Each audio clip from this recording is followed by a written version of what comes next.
This morning we continue our 5-week exploration of the kingdom of God and what it means. Thus far we've listened to a reflection on forgiveness, mercy, conversion, and today our theme is salvation. Now, in preparation for what I wanted to say, I Googled salvation and found 2 definitions of it, one secular and one Catholic. The secular definition of salvation is that it is a source or means of being saved from harm, ruin, or loss, be it physical, mental, emotional, financial, or relational. So, for example, if you were laid off from your job and then after a search for a new job you found a good-paying job, you would have experienced being saved. Now, the Catholic definition of salvation is similar, but very different. It refers to our being saved by the life, passion, death, and resurrection of Jesus Christ from sin, death and its consequences, and from some loss in life that would harm us. It does not mean that we will not experience sin, death, or loss in this life, but it does mean that sin, death, and loss have been defeated and will not have the final word over us at the end of our lives, so we need not be afraid. Now, salvation is also something that we cannot earn or achieve by our own efforts or merit. It is not based on our worthiness. We cannot save up our good works and deeds and then cash them in when we die to buy our way into heaven. It is a free gift from God to us based on God's unconditional love and mercy for us. God sent His Son Jesus into a world to save us from sin, death, and loss, and then to open up for us the gates to heaven. Finally, salvation is not just for ourselves. In other words, I'm only on for my salvation and you are on for your salvation. Rather, we are all in this together. My salvation and your salvation are intimately connected. We are called to journey together to share the gospel message by our words and by our actions so that all people might experience God's salvation. Now, given that, what does salvation mean for us?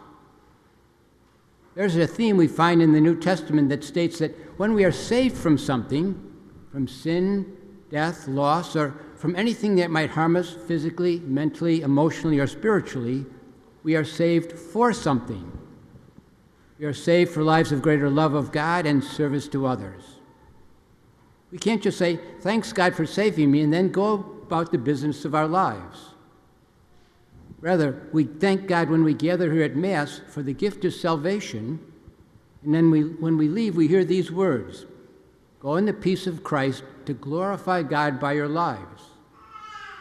We glorify God by leaving here in gratitude to find ways to pay forward the gift of salvation, especially to those who most are in need of it.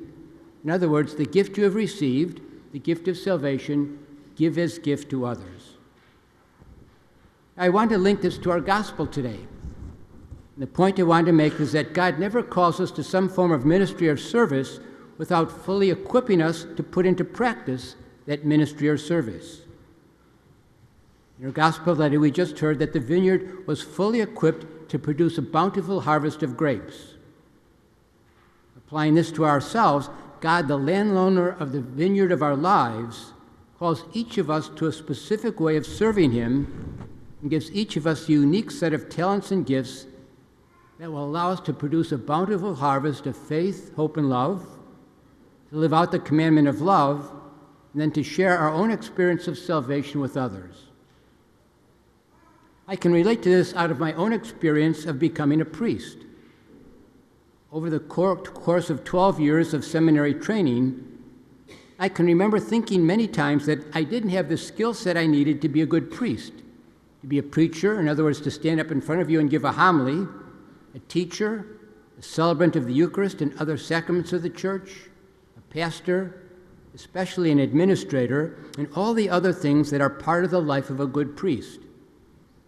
Yet what I discovered as I went through my seminary training and through my entrance into priesthood is that I did have the God-given talents and gifts that I needed to be a priest.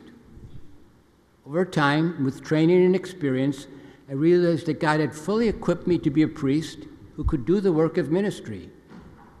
I did not always do it perfectly, In fact, I made a lot of mistakes along the way, but I learned from my mistakes and did what I needed to do to more fully develop my talents and gifts. I realize today that God not only called me to priesthood, but that God also fully equipped me to do the work of priesthood, and I am most grateful for that. Now, what was true for me is also true for each and every one of you here today. God has called each and every one of you to some form of ministry and service, and God has also equipped you with the talents and gifts that you will need to accomplish that ministry or service. It may be as simple as a ministry of praying for people who are sick or suffering. It may be some form of ministry or service here at St. Francis de Sales. It may take some form of outreach to people beyond our parish, like our food pantry or our St. Vincent de Paul Society. It may be more secular than explicitly religious. No matter what it is, God needs each of us to work in his fully equipped vineyard. All God needs from us is a willingness to recognize the talents and gifts that God has entrusted to us, to get the training we might need to develop those gifts to the best of our ability, and then to go out and find ways to put them into practice. Today, then ask yourself, what ministry or service is God inviting me to do to help bring about the salvation of my family, friends, neighbors, and strangers, for the salvation and good of this parish, or for the salvation of our world? And what are the unique talents and gifts that God has blessed me with? And how can I develop and use them to bring about the kingdom of God and to help bring about the salvation of our world?